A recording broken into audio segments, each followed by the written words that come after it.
પાંખ હજી આવી જ છે એટલે સટાક દઈને ઉડવા માંડી. એને બીક લાગે છે કે નહીં ભણવું, નહીં સફળ થાવ તો ઘરમાં બેસાડી દેશો. અને દીકરામાં તો કેવું હતું કે દીકરા હોવું જેટલું પર્યાપ્ત ને વાહ વાહ વાળું છે કે એટલે એને કંઈ સાબિત નથી કરવાનું. દીકરીઓએ રોજ પોતાનું અસ્તિત્વ સાબિત કરવા માંડી છે એટલે ભણી, વધુ સાર્ક માથે ભણી, પોતાના પગભર થઈ. જેટલું ધ્યાન સભ્યતાએ કન્યા કેળવણી ઉપર આપ્યું એટલું કુમાર કેળવણી પર ના આપ્યું.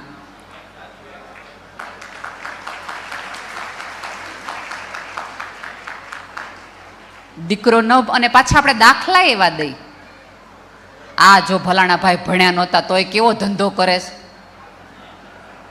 એટલે છોકરાઓ સાંભળે ઠીક આપણે તો કમાવાનું જ છે ને, તો એ તો ભણ્યા વગર કમાવે. જો ને આપણા પપ્પા નહોતા કહેતા, ફોનમાં તમે શેર બજારમાં 3 જણને એમ કહો કે આજે આખા બેઠા બેઠા ઘરે બેઠા કમાઈ લીધા 80,000. પછી છોકરો એમ કે હા આ કાંઈ ભણો નહીં ને કાંઈ ન કરો ને તો 80,000 આવી તો જાય જ. તે પછી સટ્ટો રમે.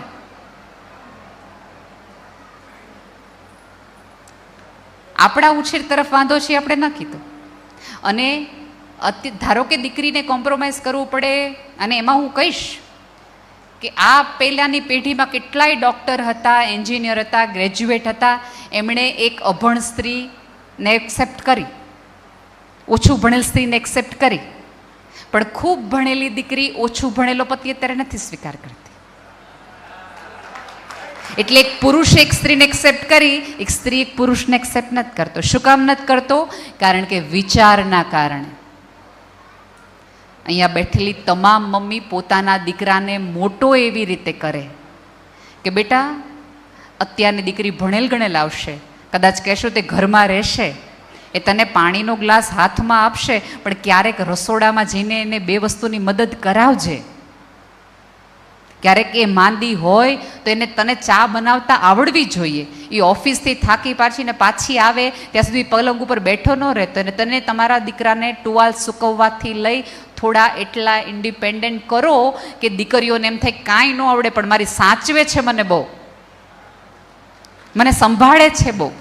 આ આપણે નથી કરતા. અને ધારો કે અત્યારના છોકરાઓ ખરેખર ક્યારેક મદદ કરે છે, ટુવાલ સૂકવે છે, ચપ્પલ વ્યવસ્થિત રાખે છે, છોકરાઓના ડાયપર બદલાવીએ દે છે, તો આપણે એમ કે જોયો કેવો છે. અત્યારની દીકરાની બહુમાં આવડત બહુ છે, તરત પોતાનો કરી લે હો. એટલે હવે ઓલો દીકરો આ મગજમાં રાખે એટલે એ કેટલો પીસાય. એટલે એ નો બેડરૂમમાં જઈ શકે, નો હોલમાં જઈ શકે. એટલે અંતે એ નક્કી કરે પાનનો ગલ્લો જિંદાબાદ, ત્યાં બેઠા રહીએ, ત્યાં આપણને કાંઈ વાંધો નહીં. એટલે ધ્યાનમાં જોવે કે ઓલા હોઈ જાય તો ઘરે જાવ, કાં ઓલીનો મેસેજ આવે તો ઘરે જાઓ. જો આટલો, અને આ ગેપ હજી તમારે 10 વર્ષ ઝીલવાનો આવશે, કારણ કે ઓલા લોકો મોટા થઈ ગયા છે, એની ભણવાની ઉંમર વધી ગઈ છે. હવે કદાચ તમે તમારા સંતાનોને ભણાવવાનું ફરીવાર શરૂ કરશો, એ 10 વર્ષનો ગેપ તમારે જો પૂરવો હોય તો તમારે છોકરાઓને થોડાક ટ્રેન કરવા પડશે કે ભણેલ ગણેલ દીકરી સાથે કઈ રીતે વ્યવહાર કરવાનો, એનું સન્માન કઈ રીતે જાળવવાનું, એ અપમાન નહીં સહન કરે. એવું નથી કે એની સહન શક્તિ ઓછી છે, પણ એની સમજ શક્તિ વધી ગઈ છે કે આ સહન કરાય ના સહન ન કરાય. એને ખબર છે કે હું તો પગભર છું, મારે શું કામ ભાઈ તારી તમાચા સહન કરવા જોઈએ, મારે શું કામ તારું અપમાન સહન કરવું જોઈએ.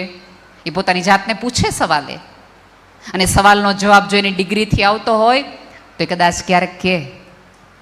રાધર અત્યારે સરસ રીતે તમારી દીકરીને કે દીકરાઓને સમજાવો કે તમારા બંનેની કમાણીથી તમે ઘર મોટું લ્યો. મારી હારે એક સરસ ભાઈ નોકરી કરે છે, પારસભાઈ કરીને. એક વખત હું એની વાઈફને મળી ને ભાઈ, તો એ મને ફરિયાદ કરતા હતા કે નેહલબેન આને કંઈક સમજાવો ને, આ મજાથી જરાય રહેતા નથી, 1.5 લાખનો પગાર છે, આવું હું કામ મોં ચડાવીને લેવું જોઈએ. એટલે મને એમ થયું કે મારો પગાર એટલો નથી, પારસભાઈનો કેવી રીતે 1.5 લાખનો હોય. એટલે મેં કીધું પારસભાઈનો પગાર ક્યાં 1.5 લાખનો છે? કેમ એ કે મારા 75 ને એના 75, દર મહિને 1.5 લાખની ઘરમાં આવક તો થઈ ને. કે તમારા દીકરા દીકરીઓ બંનેને સમજાવો કે તમે લાખનો પગારવાળો નહીં, તમારા બેયના પગારથી ₹1,00,000 મહિનેની આવક થાય તો તમે મજાનું ઘર બંધાવો. અહીંયા નહીં, અહીંયા સાથે ફરવા જાઓ. સહિયારાપણાનું યુગલ ગીત ગવડાવો. લગ્ન ગીત છે એ જુદું જુદું ગીત નથી, ડ્યુએટ યુગલ ગીત છે. એ રીતે એને સમજાવશો તો કદાચ એને એમ થશે કાંઈ વાંધો નહીં, તું 30 કમાશ, હું 50 કમાશ, આપણે દર મહિને 80 આવક કાઢી નીકળે જલસા કરશો બે જણા. પણ આપણે શું સમજાવીએ, આ જો તારી કમાણી છે હો. અને એ રીતે પુરુષોને વંદન કરવા પડે. આ જગતના તમામ પુરુષોએ ક્યારે સ્ત્રીઓને નહીં પૂછ્યું હોય તારી આવક તું મન દે. અને આપણે તો બોનસ આવે તરત આપણે નક્કી કરીએ કે ઓલો સોનાનો સેટ આ વખતે લેવાનું થાય, બોનસ આવવાનું જ છે. સહિયારાપણું થોડુંક રાખો તો કદાચ એ યુગના પુરુષોને એવું ન થાય કે દીકરીઓ ભણશે, નોકરી કરશે તો ઘરની બહાર જતી રહેશે, આમથી એમ કરશે. દીકરાને થોડુંક સમજાવો, બહુ અઘરું નથી, પણ 10 વર્ષ મહેનત લાગશે એ નક્કી છે. હમણાં જ એક જગ્યાએ મારે એક ફંક્શન હતું કે જેમાં લગ્ન મેળો ગોતવાનું ને એવું હતું.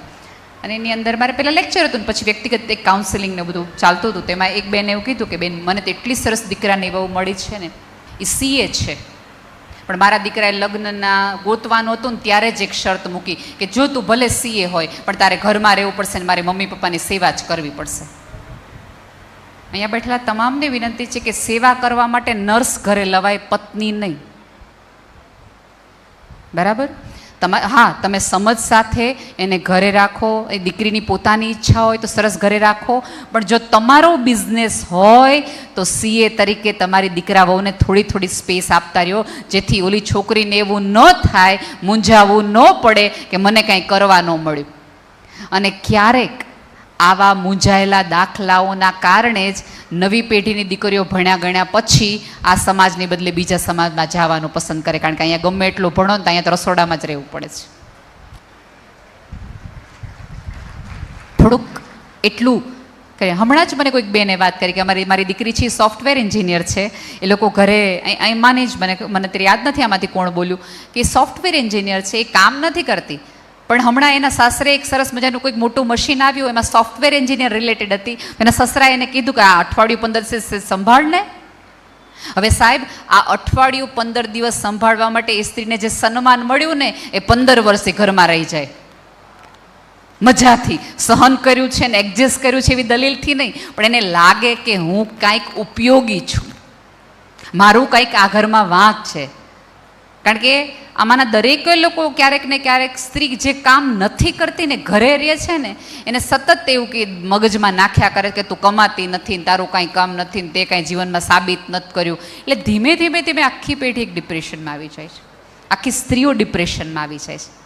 મેં કીધું એમ કે થોડું એના ઘરે રહેવાના પણ વખાણ કરો કે બહુ જ સારું કહેવાય કે તમે આટલા વર્ષોથી ઘરે છો, તમારા મગ કોઈ દિવસ બગડતા નથી. ખરેખર બહુ સારું કહેવાય, તમે ઘર કેટલું સરસ ચોખ્ખું રાખો છો. પણ આપણે બી નાની એપ્રિશિએશન કરવાના જ નહીં. મેં કીધું એમ કે ઇન્દિરાનું ના કરવાના. સુષ્મા સ્વરાજ જો તો ખરું કેવું કામ કરે. સુષ્મા સ્વરાજે ચોક્કસ વંદન છે કે અજાણ્યા દેશોમાંથી જઈ અને અજાણ્યા લોકોને સમજાવીને આપણી નર્સોને પાછી લાવી, તો કેટલીય વાર તમારી પત્નીએ તમારી દીકરા વહુને સમજાવી, એડજસ્ટ કરાવી, તમારા દીકરાને ઘરને પણ બોર્ડરની બહાર જતા બચાવી. તમને ન દેખાય?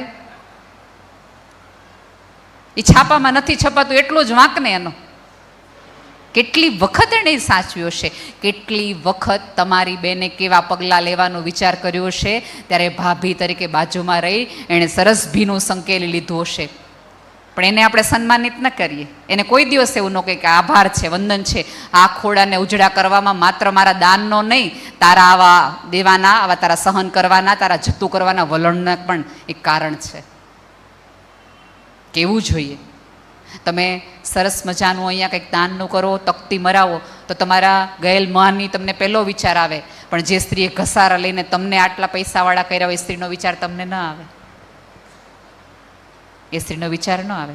માત્ર સંતાનોની જવાબદારી નથી કે મારી માને હું ઉજળી કરું, પતિની પણ એટલી જ જવાબદારી છે.